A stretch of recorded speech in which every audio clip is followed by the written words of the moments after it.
Welcome back. Two big themes for the holidays: family and togetherness. It also makes this time of year more difficult for people who are grieving and dealing with loss. While researchers have found the most common triggers of grief are unexpected, the holidays are predictable triggers. Here to talk about ways to cope and reduce the risk of depression during the holidays is our mental health wellness expert, Heather Hands. Good morning, Heather.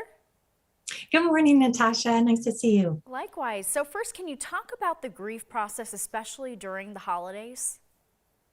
Yes, absolutely. So for most people, grief is an unpredictable process that may never fully be completed, but it does usually change over time, making the holidays easier to handle. And the way that people grieve depends on their personality, their attachment style, age, culture, health, genetics, the relationship that they had to the person they lost, and also the type of loss it was. So everyone grieves differently, but most people are able to still experience joy and happiness even during acute grief. And how can people do that? How can they find happiness during these difficult moments? I know it can feel unbearable at times, but one thing that can help is to create a new tradition and also keep an old one, because traditions and even just the thought of them have been shown to boost happiness. So you can light a candle at the table in their honor, or keep an extra empty chair for them, say some words of remembrance. And then also it can be just so comforting to do something that you used to do with them, and if possible, pass it down to generations.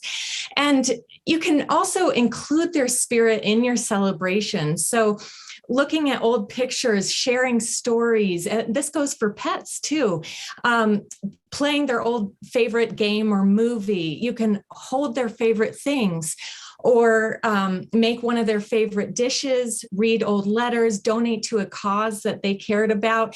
And then some people just don't want reminders. And so in that case, I encourage people to just listen to their intuition.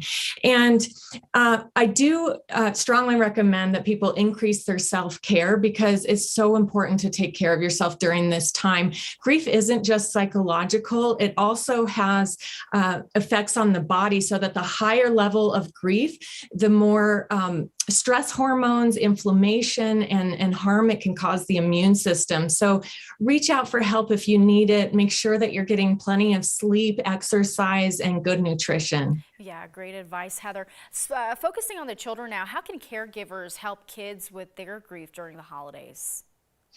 Yeah, kids are so vulnerable. So the main thing to do with them is validate their experience and be present and available to them when they need you. And let them know that if they want to talk, you're there to listen. If they need to cry, you have a shoulder. If they want to hug, you're there for that too. And if they don't want to talk about it, that's okay. And they get to decide. And it's also important for them to see that adults grieve too.